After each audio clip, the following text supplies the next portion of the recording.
उधर ईरानी कमांडर ने परमाणु बम पर खुलासा किया, अमेरिका के रणनीतिक पार्टनर सऊदी अरब का नाम लिया। इधर अमेरिकी राष्ट्रपति ट्रंप ने ईरान को नई धमकी दे डाली। सोशल मीडिया पर जारी पोस्ट में ट्रंप ने उस ऑपरेशन मिडनाइट हैमर का जिक्र किया जिसे पिछले साल जून में ईरान के खिलाफ किया गया था। तो क्या ऑपरेशन मिडनाइट हैमर के दूसरे चैप्टर का काउंटडाउन शुरू हो चुका है?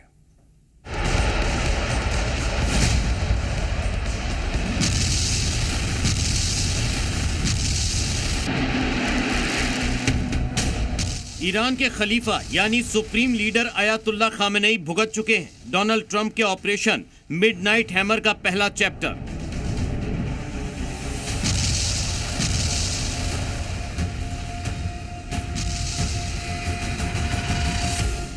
तो क्या ट्रंप अगले 24 घंटे में ऑपरेशन मिडनाइट हैमर का दूसरा चैप्टर शुरू करने वाले हैं? इसे इस तस्वीर से समझिए। पिछले साल 22 जून को ईरान पर हमले से पहले ट्रंप इजराइल के प्रधानमंत्री बेंजामिन नेतन्याहू से मिले थे। इस बार भी नेतन्याहू वॉशिंगटन में हैं और पिछले 24 घंटे से लगातार ट्रंप के साथ बातचीत कर रहे हैं।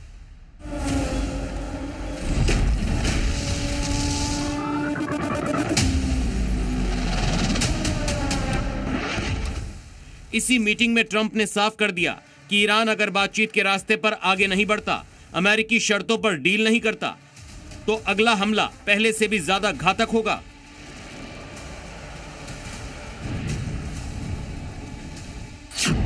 अगर ईरान ने डील से इनकार किया तो पिछले साल की तरह फिर अमेरिका ईरान पर फिर से ऑपरेशन मिडनाइट हैमर शुरू करेगा। इसके परिणाम ईरान को भुगतने होंगे।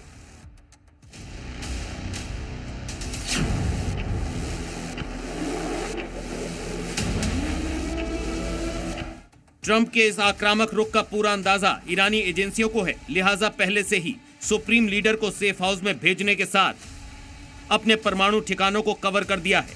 इस तस्वीर में जो दिख रहा है उसके मुताबिक ईरान ने अपने चालू परमाणु संयंत्रों को मिट्टी और रेत से पूरी तरह ढक दिया है, क्योंकि अमेरिकी हमले में सबसे बड़ा खतरा इन्हीं ठिकानों को है। ऑपरेशन मिडनाइट हैमर के पहले स्टेज में अमेरिका ने यही किया था।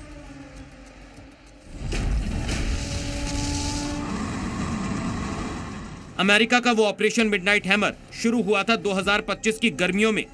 तब ईरान के परमाणु ठिकानों को तबाह करने में अमेरिका ने अपने सबसे ताकतवर B-2 बॉम्बर्स का इस्तेमाल किया था।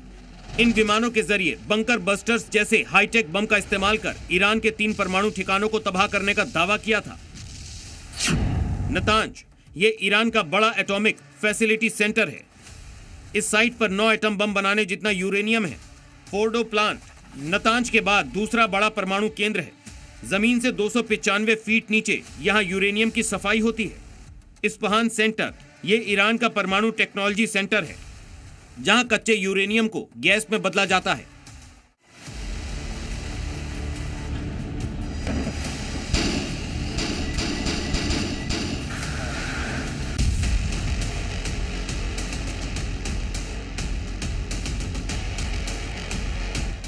हालांकि ईरान ने हमले में छुटपुट नुकसान की बात कही थी, लेकिन आज भी 8 महीने बाद ट्रंप और खामेनेई के बीच जंगी मिजाज वाली तनातनी कायम है। ट्रंप ने हालांकि ईरान के साथ बातचीत का रास्ता भी खोल रखा है, लेकिन डील को लेकर शर्तें ऐसी हैं जिस पर ईरान पहले दौर की बातचीत में नहीं राजी हुआ। लिहाजा ट्रंप का गुस्सा 7वें आसमान पर पहुंच चुका है। ट्रंप खामेनेई को याद दिला रहे हैं कि अगर नहीं माने तो इस बार का हमला पिछले ऑपरेशन से भी बड़ा होगा। अगर आप भूल चुके हैं तो बता दें कि अमेरिका ने उस हमले में जिस B-2 बॉम्बर्स का इस्तेमाल किया था उसके एडवांस वर्जन पहली बार ईरान में दिखा था। जिन बॉम्बर्स ने ईरान के परमाणु ठिकानों पर कहर बरपाया उनका नाम है B-2 स्पिरिट B-2 बॉम्बर्स का ऐसा जनरेशन है जिसका तोड़ दुनिया में किसी भी देश के पास नहीं। ऐसा इसलिए क्योंकि इसकी तकनीक सिर्फ अमेरिका के पास है।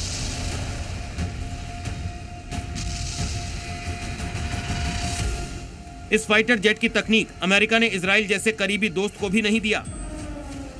उसने ईरान के खिलाफ जंग में उतरना कबूल किया, लेकिन B-2 बॉम्बर्स की तकनीक हर हाल में अपने पास एक्सक्लूसिव रखना चाहता है। खुद जंग में उतरा, लेकिन इजराइल को न B-2 बॉम्बर्स दिए न GBU-57 बम। इस बार B-2 बॉम्बर्स का बेड़ा अमेरिका ने पहले से ही अरब सागर में अपने सैन्य ठिकानों पर तैनात कर दिया है। इसके अलावा और भी कई बॉम्बर्स और ड्रोन हैं जो सिर्फ एक ऑर्डर पर पूरे ईरान में तबाही मचा सकते हैं। ब्यूरो रिपोर्ट, जी मीडिया।